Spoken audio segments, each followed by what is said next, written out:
Merhabalar, Ev Lezzetleri kanalına hoş geldiniz. Bugün sizlerle Osmanlı mutfağından Süleymaniye çorbası tarifi paylaşacağım. Son derece lezzetli, tek başına bile ana yemek niteliğinde besleyici, doyurucu bir çorba. İftarlara çok yakışır diye düşünüyorum. Mutlaka deneyin. Öncelikle tencereme 3-4 yemek kaşığı kadar sıvı yağ aldım. Üzerine 1 yemek kaşığı tereyağı ilavesi yapıyorum. Ve tereyağı erimeden, çok fazla erimesini beklemeyin. 2 diş sarımsak doğramıştım, onları ekliyorum. Daha sonra da bir tane küçük küpler halinde doğramış olduğum havucumu ilave ediyorum. Ve havuçla sarımsağı güzelce kavuruyorum. Havuç yağ rengini bırakana kadar iyice kavurun 3-4 dakika. Bütün kavurma işlemlerinizi orta ateşte yapabilirsiniz. Havuçlarım kavrulduktan sonra bir tane yine küçük küpler halinde doğramış olduğum patatesim vardı. Onu da ekliyorum ve yine 2-3 dakika kadar onu da kavuruyorum. Patatesler kavrulduktan sonra 1 su bardağı iyice yıkayıp nişastasından ayırmış olduğum kırmızı mercimeğim var. Onu da içine ilave edip yine onu da 2-3 dakika kavuruyorum. Normalde esasında sarı mercimekle yapılan bir çorbaymış. Ama kırmızı mercimekle de bu haliyle de çok lezzetli ve güzel oluyor. Bu şekilde de yapılabiliyor. Bunu da belirteyim.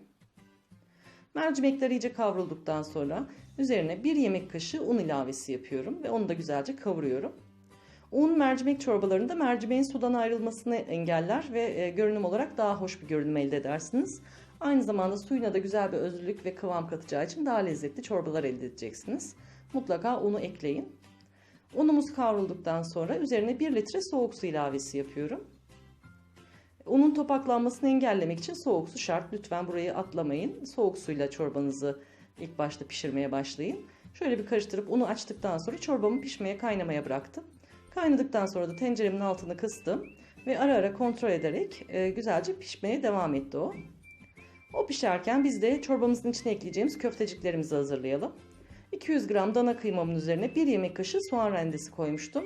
Ve şimdi 1 çay kaşığı tuz, 1 çay kaşığı da kimyon ilavesi yapıyorum.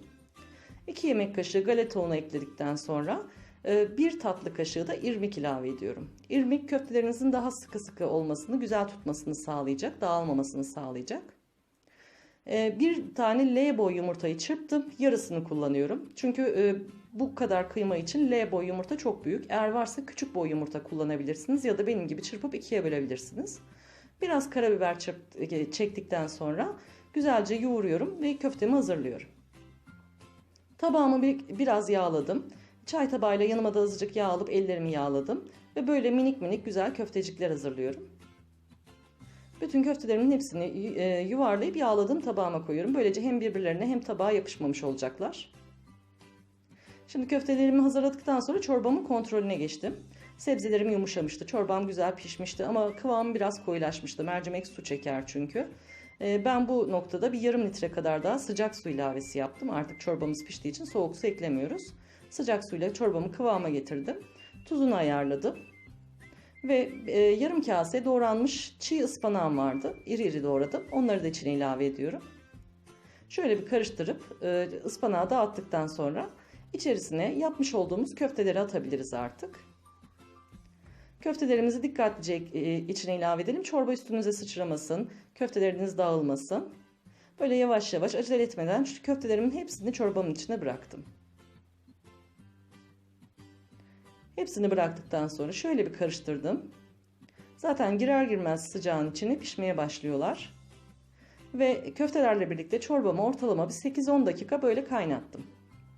8-10 dakikanın sonunda 1 yemek kaşığı dolusu limon suyu ekliyorum. Limon suyu çok yakışıyor, mutlaka ekleyin. Şöyle bir karıştırıp tenceremin altını kapattım. Kapağını da kapattım. Bir ortalama 15-20 dakika kadar çorbamı dinlenmeye bıraktım. 15-20 dakikanın sonunda sizin için tabağa aldım. Gördüğünüz gibi böyle taneli taneli, dediğim gibi yemek niteliğinde bir çorba. Çok lezzetli, çok doyurucu. Çocukların da çok seveceğini düşünüyorum içindeki köfteden dolayı. Benimkiler çok seviyorlar. Tarifim bu şekildeydi. Umarım beğenmişsinizdir. Beni izlediğiniz için teşekkür ediyorum. Kanalıma abone olmayı, takipte kalmayı, videolarımı beğenip paylaşmayı unutmayın. Sevgiler diliyorum. Hayırlı Ramazanlar.